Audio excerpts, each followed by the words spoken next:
Okay, here we are. This is new territory from the magazine. It's something that I've actually, told everybody. I said we'll never do, but your posts on Facebook, both political and about your family, sharing about your family and everything.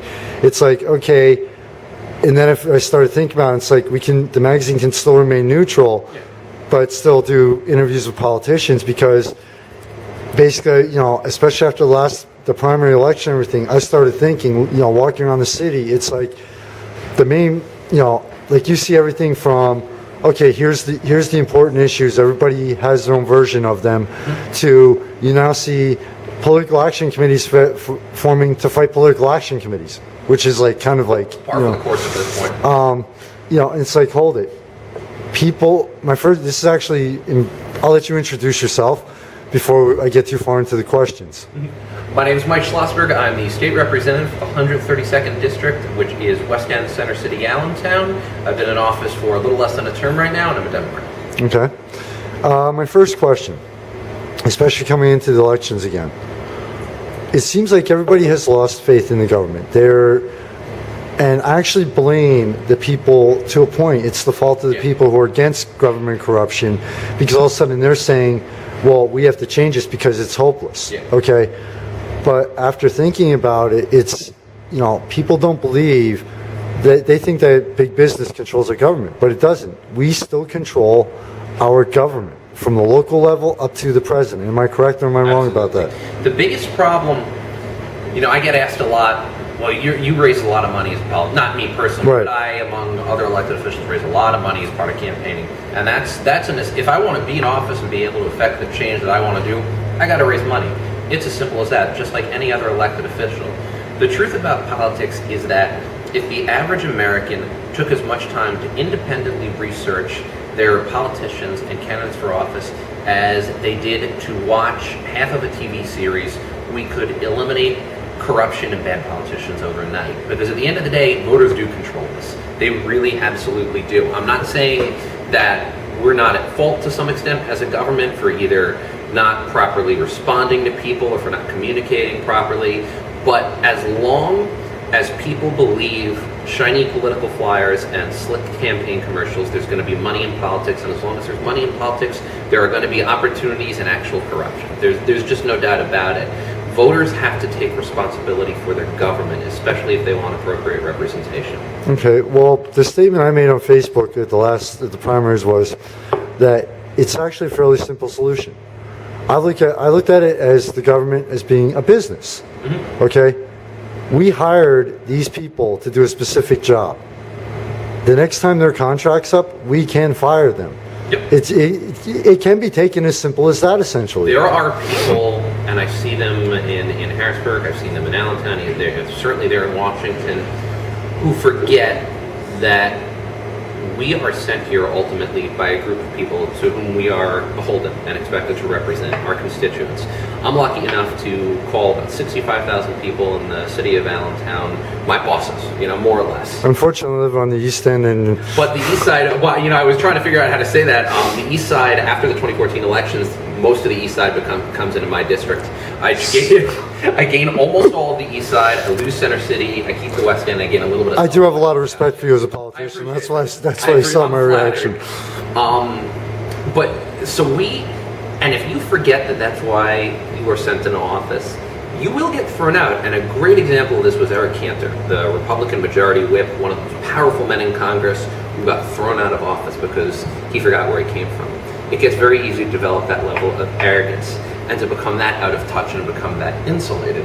So one of our goals as an elected official needs to always remain close to the ground. We all live in the districts that we represent. I live 4 blocks up from where we're getting interviewed right now. Which is Hava Java 19th. Right, yes. Hava Java, great place, good coffee. Yes, great service too. She kind of hurt. My wife teaches in the Allentown School District. My kids are going to go to school in the Allentown School District. I am an Allentonian. I'm here every day. I'm not in Harrisburg. We're obviously here. But it gets very easy to get disconnected from your people. And my greatest fear in the long term is that I become a multi-term politician and you just kind of start to drift away, because you do see it The Valley, I think, Democrat and Republican, has politicians that really do care. I disagree with a lot of them, certainly, and Lord knows they disagree with me. But I really will say that I think the politicians we have in this area, D or R, really are in it for the right reasons. Okay. Now, you just touched on something that I posted about in the last election. I'm registered as an independent because to me, it's okay. I don't care what your party affiliation is. Do I think you're going to do the job? Mm-hmm. Okay, we're in today's modern technological, we're starting to evolve into a virtual world, now.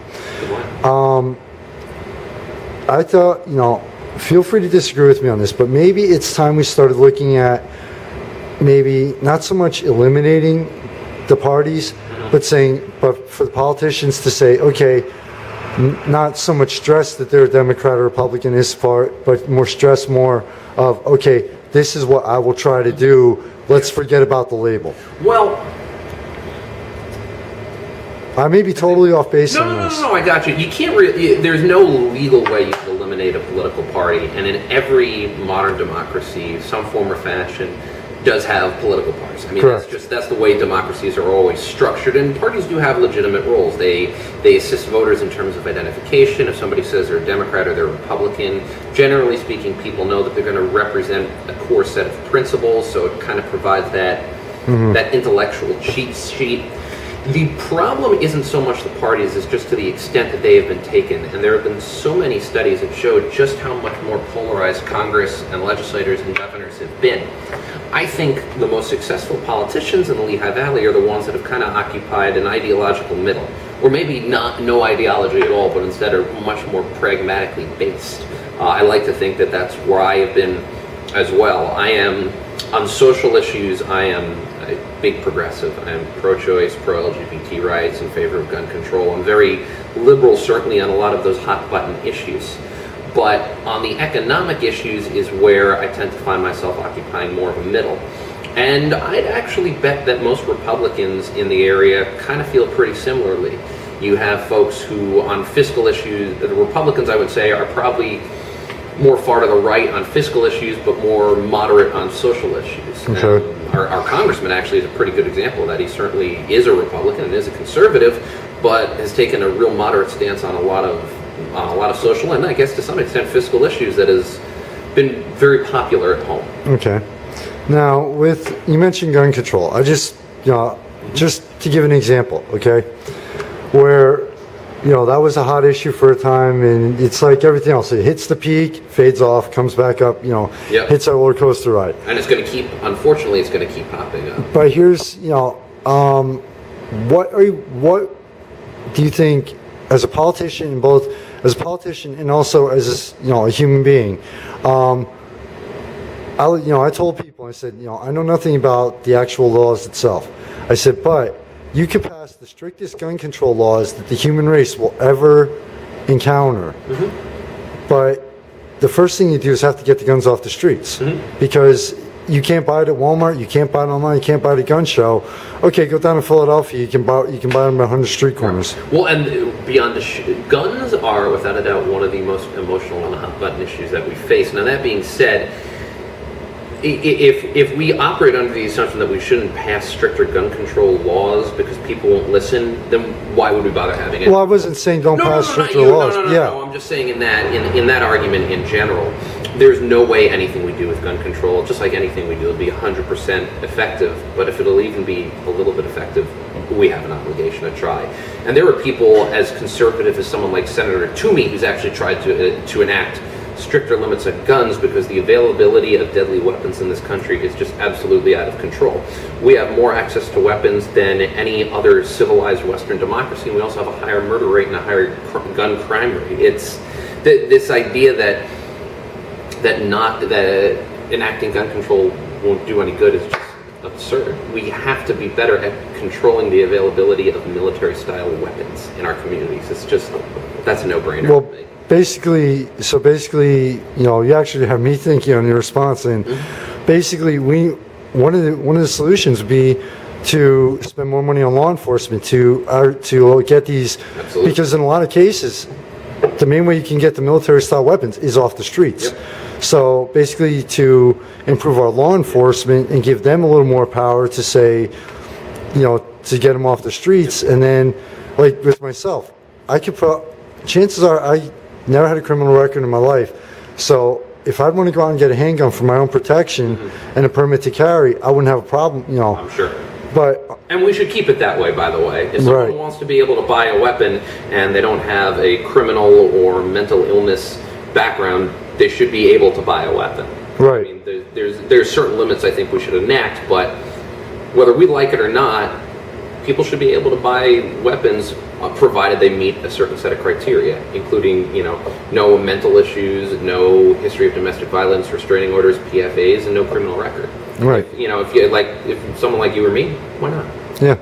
Now, I apologize if I'm dragging this out. It's just that's what my brain always Your brain interview, works. I don't mind. One thing that people don't realize though is that your calmest, sanest person though, whether it's a gun, a stone, a brick, a blade, or anything, when they say about as far as the the mental background check, your calmest, sanest person in the world, all it takes is that one incident which everybody has in their life, and bam. So it's like basically the best thing to do would be to try to find like a good middle ground versus going to it's like they say, okay, people with mental illness, with a history of mental illness, but you have people with a history of mental illness that have never been violent a day in their life. So it's just there's no perfect ground, but I think you said it. There's got to be a middle ground. There's got to be somewhere where we can occupy that we make it harder for people who shouldn't own weapons where we just make it harder for them to get those weapons. That middle ground has to exist, and I think some are trying to find it. I think others are just trying to fight any reasonable form of gun control that there is.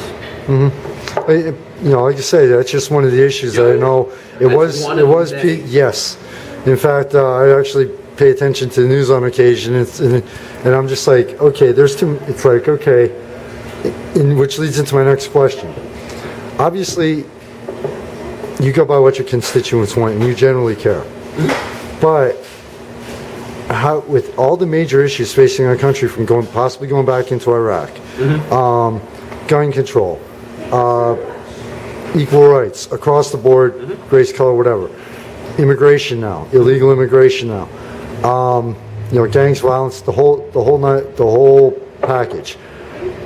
It cannot be easy for you or any politician out there to, for lack of a better term, prioritize and say, okay, well, this is what I would like to, this is what I would like to, this is the highest priorities right now that I want to try and get legislation through, because it's everything right now from, getting people back on their feet, improving the way of life for the minimum wage people.